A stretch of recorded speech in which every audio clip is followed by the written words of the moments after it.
Do you want to start making music and just like get it out in the world for other people to listen to on Spotify, Apple Music, iTunes, Deezer, or Roblox, or Snapchat? There's more options now. Well, I'm here to help you do that. I'm Matt. I am a music artist, independent music artist, and I've been doing this for about 6 years now. So I kind of know what I'm doing.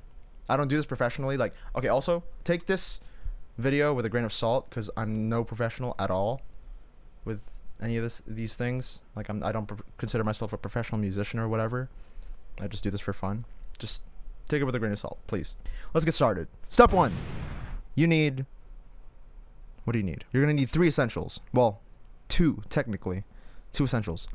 A laptop and a mic. If you're starting out, you don't have to have this, but it's preferable, I guess. Laptop, mic.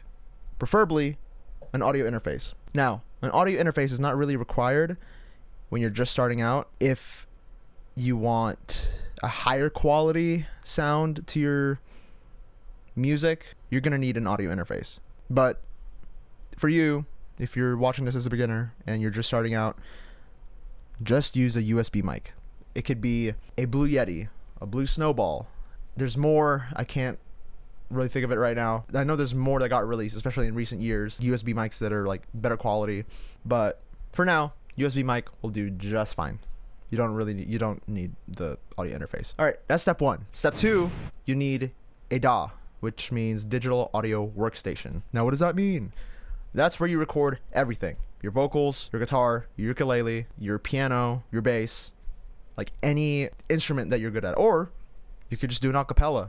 That's what I did back when I was like 11. Digital audio workstation, a DAW. It's gonna do wonders. Or unless, you know, if you're like, if you want to be like hip and cool, you can like use a tape recorder, like a 4 tape recorder, but I don't know how to use any of those at all. So don't ask me how to use that. Free ones, for example, for Mac, there is GarageBand, or on PC, there is Audacity. I started out with GarageBand because I did have a MacBook at some point when I was a little kid. But then I switched to PC, so I started using Audacity. I prefer GarageBand more because there's more stuff into it. You can do more stuff. If Audacity is all you can have, that's fine. There's other ones that are paid, like Logic Pro, FL Studio, Ableton. I used to use Mixcraft on PC. There's Reaper, and then Studio One, I think by PreSonus. I haven't used any of those. If you want to pay for a digital audio workstation, I would recommend Logic Pro. I like the user friendliness of Logic Pro. It's very simple. It's very similar to GarageBand.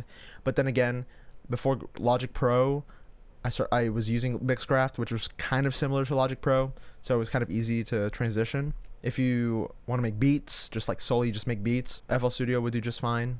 I would say FL Studio is pretty user-friendly with making beats. So digital audio workstations, free ones, Audacity, GarageBand, and then paid ones, Logic Pro, FL Studio, Reaper, Mixcraft, whatever. But if you're just starting out, I would just use GarageBand on a MacBook. If you have a MacBook. If you don't have a MacBook, then just use Audacity. It's kind of the same principle. It all just records vocals and everything. Step 3, you need to make a song. Now I'm assuming you know how to record, edit your song to get it to your liking. So we're just gonna skip that. That'll be a different video. I'll show you how to do that on Logic Pro. That'll be a different tutorial. Once you have your song recorded, you export that baby into either an MP3 or a WAV file. Now, all I know is MP3, smaller file size, but lesser quality. WAV file, bigger file, better quality. That's all I know. I don't know the nitty-gritty of audio. So, after you've exported your song, you're like, what do I do now? Upload on YouTube? You can't upload. You can do whatever you want with your audio file. You could share it with your friends. You could email it to your friends if you want to, or you can upload it on YouTube. But if you want it on Spotify, Apple Music, Roblox, Snapchat, Deezer,